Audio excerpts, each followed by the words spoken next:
Heippa vaan kaikille! Tämä on tallimme ensimmäinen video ja minä olenkin siis tosiaankin tämän tallin omistaja Tiina. Tässä videossa onkin tallin esittelyvideo, tai siis tämä video onkin tällä kertaa tallin esittelyvideo. Ja tämä on siis 2024 tammikuu tallin esittelyvideo. Tässä myöskin plussana esittelen vähän näitä tallin työntekijöitä ja hevosten omistajia.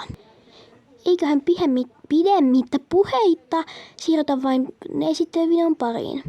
Tosiaankin tässä aivan vieressäni on menossa tällä hetkellä eläinlääkäritarkistus, eli Diivan ensimmäinen eläinlääkäritarkistus. Ja Diiva on siis tuo varsa tossa. Ja hänen vieressään eläinlääkärinä on Anni, eli tallimme eläinlääkäri. Ja häntä pitelee tässä Elina kiinni.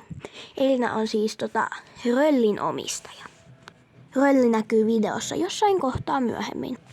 Sitten kun siirrytään tähän viereen, tässä on Shetan. Shetan on siis tämän kyseisen diivavarsan äiti. Sitten tässä vieressä onkin Prinssi ja Roosa. Ja Roosa on justiinsa taluttamassa Prinssiä tarhaan. Sitten täällä onkin varsa ja äiti. Tässä Tamma ja varsa on nimittäin Liina ja Lasse.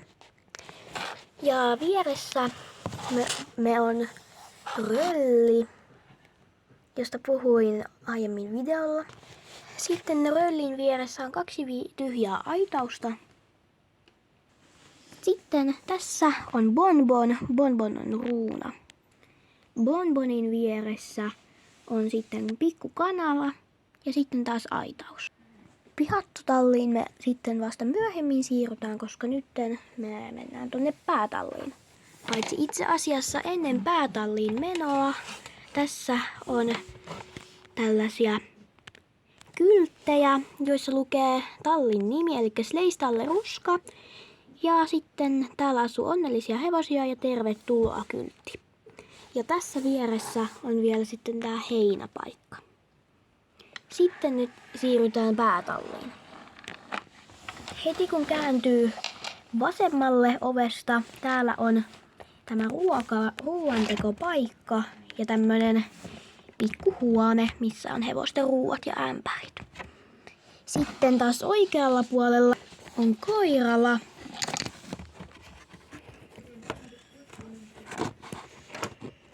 Täällä on tosiaankin koirat ja koiranpennut. Ja tosiaankin mä unohdin näyttää, mutta täällä oli sitten remukoira, se on tallin vahtikoira. Sitten kun kävellään täällä tallissa, sitten vasemmalla on Donna ja Jemina. Ja Donna on siis Tamma ja Jemina on tallityöntekijä.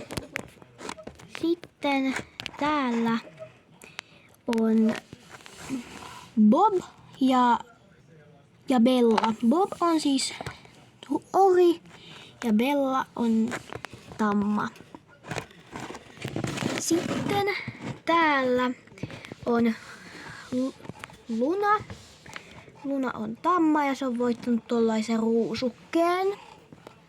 Sitten tähän kuuluisi Rölli tähän karsinaan, mutta Rölli oli nyt tuolla pihalla niin kuin aikaisemmin näitte. Sitten täällä on Feenix. Feenix on ori ja Feenixin vastapäätä onkin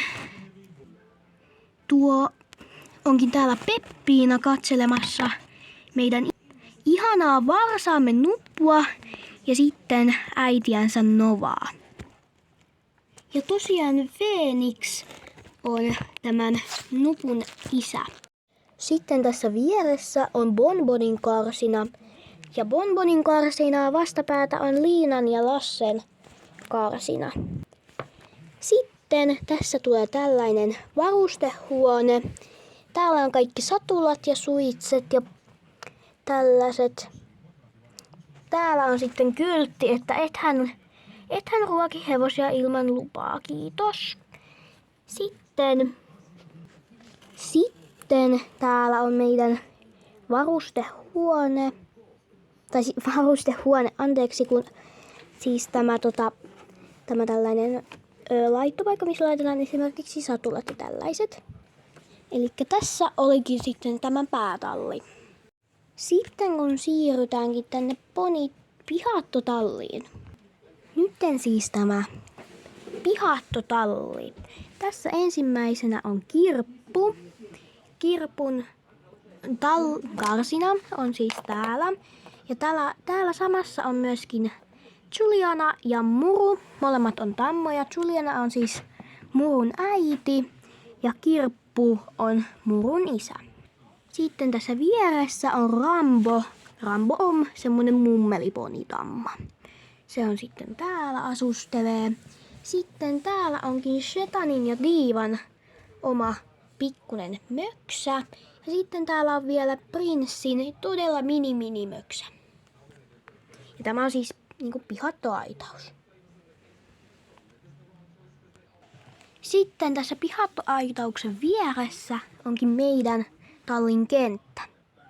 Kenttä ei ole siis kauhean hieno mitenkään, mutta kyllä siinä nyt pystyy ratsastamaan ja tunteja pitämään. Elikkä meidän talli siis oli tässä.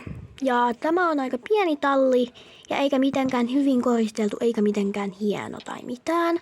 Mutta kyllä tämä nyt ihan kelpaa. Kiitos kun katsoitte meidän ensimmäisen videon tänne saakka. Ja se olisikin sitten ensi videon. Moikka!